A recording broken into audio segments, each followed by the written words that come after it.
So Paul, thanks very much. Can you introduce yourself to us, please? Yes, so my name's Paul Lawford. I have a company or an organisation called Small Change Tiny Homes. So we build tiny homes to order, and we also teach people how to build their own homes and get on the tools and get DIY skills.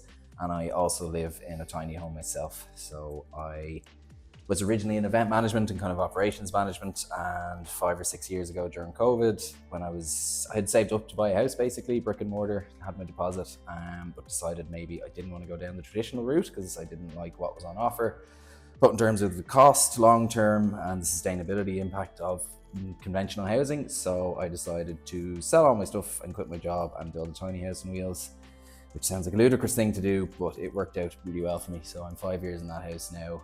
It's very small, it's 6 meters by 2.5 meters wide. My partner moved in January, so it's gotten even smaller. But overall, it's worked out really well. It's already more than broken even on what I paid for it versus what I would have been paying in rent, even here at this stage. Like I was living in Dublin, which would have been quite high rent, but rents out here in Cloughjordan, where we are also very high. So yeah, it's broken even at this point. I'm sitting on my initial investment and it's been great. Like, it's totally changed my life. So net positive, I would say. Not super. without its challenges, but Yeah. What kind of materials and content is included in that training course? the bones of it is a basics carpentry course. So it's very short, like it's 48 hours, and nobody's been here before, and it's very rarely people from the immediate vicinity. So people are traveling to get here, and we've really got them for 2 days. They're almost always complete beginners, so the amount we can cover with them safely is quite limited, because you can't work with them for 8 hours. They don't have that kind of focus. It's when you're learning something new, it's just not feasible. So we mainly focus on timber framing because I find it's the most reward for short time, because they get to see what looks like the bones of a structure by the end of the 2 days. We look at foundations, we look at traders, we look at waterproof and all those kind of next steps. We don't look at any second fix, but the two things we're trying to do is show people that they're capable of teaching themselves further, and to make them leave making themselves that they feel safe using the tools, so that they can then educate themselves further and tackle projects. Brilliant, yeah. And would you have ambitions to take that to another stage? Like, Yeah.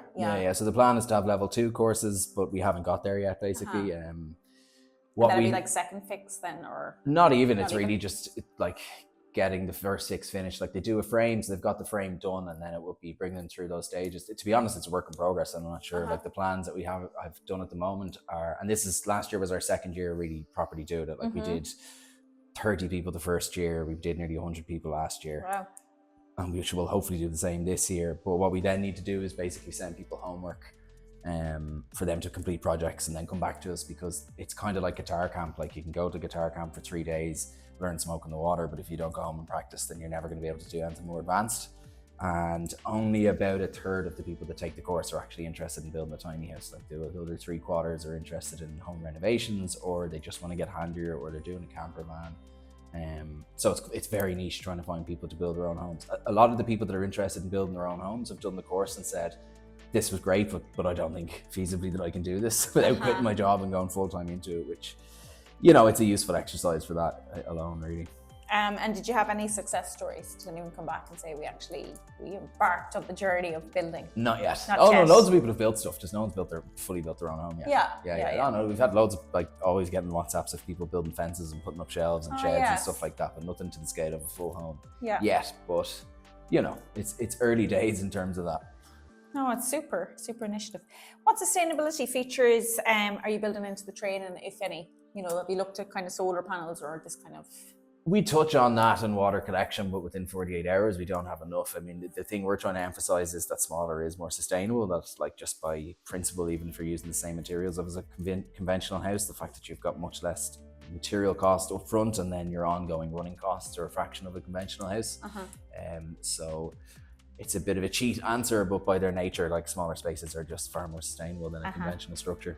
Like, we're using timber, it's a carbon sink, there's very little steel. We emphasize using ground screws or steel chassis over concrete because they're more transient, and you're not pouring something into the ground, it's not going to come back. And there is minimal steel involved in the build. So beyond that, it's tricky. We can't really use the most sustainable insulation if you're building a structure that moves. Like, there's weight restrictions apply, so trying to use something like wood fiber is not really feasible, or cork, like, to get the right ore value is not easily done if you're restricted to 3.5 ton and the house needs to move, Okay. even from the physical restrictions of the space. So you're kind of stuck using terrible stuff like EPS or XPS, but you can argue that the savings in it offsets the negative environmental impacts of it, you know. Okay, very, very good. What have been the main challenges in delivering this type of training? It's hard to get the word out. Like, there is no free advertising anymore. Like, half of our courses come from half of our bookings come from word of mouth or referral, but we still have to spend quite a huge amount on digital marketing every year. Otherwise we don't see the other half come in, which is a huge sink of both time and labor. So getting the word out about them is very challenging. It doesn't seem, there's no critical mass with them yet. You know, they don't run themselves. Like, obviously bookings pick up every year, but there's a huge amount of work that goes on behind the scenes just to get people here, really, which isn't kind of a labor or cost factor that's you know, easily written off. The other challenges we have, I suppose, accommodation locally is really hard to get. It's very limited.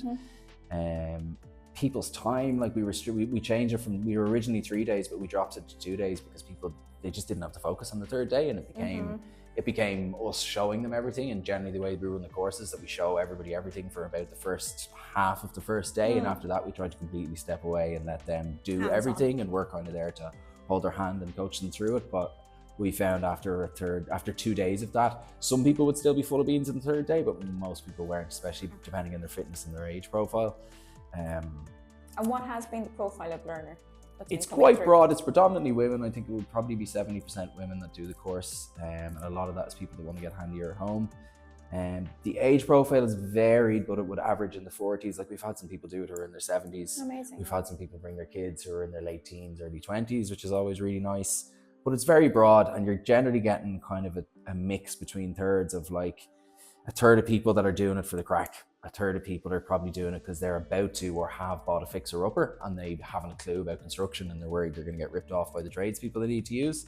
So it's very valuable from that point. And then the other third would generally be people who are considering an alternative housing because they just don't see a conventional house as being attainable for themselves. Yeah. And what do you think would be the biggest blocker for people embarking on a more sustainable, minimalist lifestyle, you know, in a kind of tiny homes model? Permission would be the biggest one, definitely the biggest blocker. I get an email a week from somebody looking for a house assuming that they don't need planning, because there's a lot of modular structure companies in Ireland, especially in the last year. There's about 20 that have popped up that are really just front operations for other companies abroad, but they claim you don't need planning when you do need planning. And people are very afraid to spend 70 grand without planning, which is pretty reasonable. Yeah. And that's definitely the biggest blocker. Like, I think things would massively change if there was an easier route for planning, which is the speculation is going to come in, but they are just speculation. And the other blocker, sorry, could you repeat the question? Yeah, I suppose just the biggest challenges for people embracing this kind of the tiny home lifestyle model. Oh yeah, cost is the other one, unfortunately.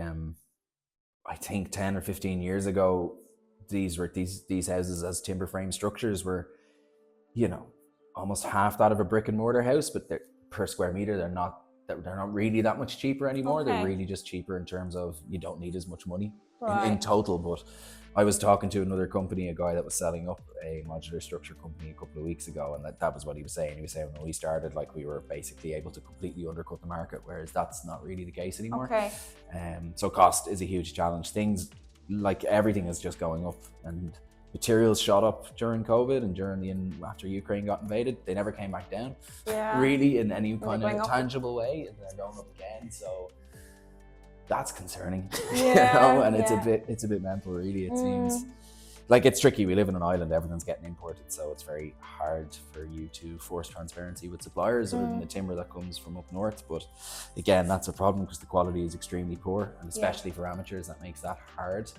And another huge challenge is getting good deals and good materials when you're a small fish. If you're trying to do it on your own and you're going to these timber companies, some of them will look after you, but some of them, unless you're spending 10 grand a month, they don't care. So it's hard to get the best value for your money that way. Okay.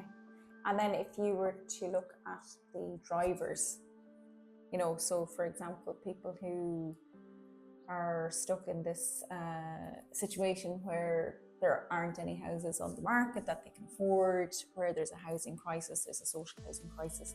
What are the drivers for maybe even from a kind of public policy level as well, government level?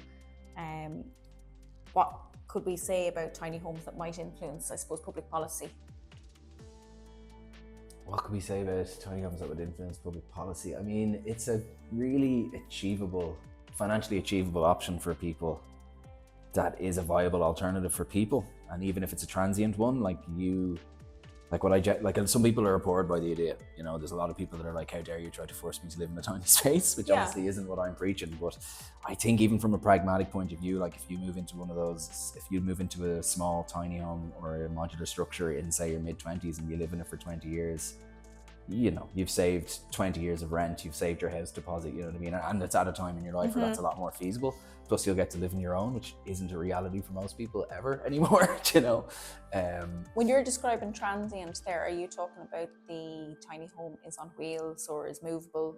Tiny home or modular, like they can be moved, but also like they don't need to be a permanent thing. Or like the fact they can be moved makes them so much easier to sell and so much more non-permanent. Like there's empty sites all over the country, there's empty fields all over the country. Like if you had the right systems in place, if you had the right permissions, you could approach a local council, a local government, a town of negative population growth and say, we have 20 or 40 families that'll move in here. They can move in here tomorrow. And we can trial this project for 6 months, 10 months, 18 months and see if it works or it doesn't work. And if it doesn't work, they can be gone in a day. Like it takes nothing to move these structures. They're generally self-contained. All you need to do is work on water treatment. Like mine's completely off-grid. It's got a solar system. Do you know what I mean? So it's quite a unique opportunity in that sense because you can very quickly trial things out in a very low impact way without having to put in much groundwork, so having to put in much infrastructure compared to trying to build a housing estate of 50 houses. Like these are completely different things. And ultimately we're in a crisis. We've been calling it a crisis for like 20 years. Like it needs urgent and radical action, you know, it's not, let's just wait until it fixes itself.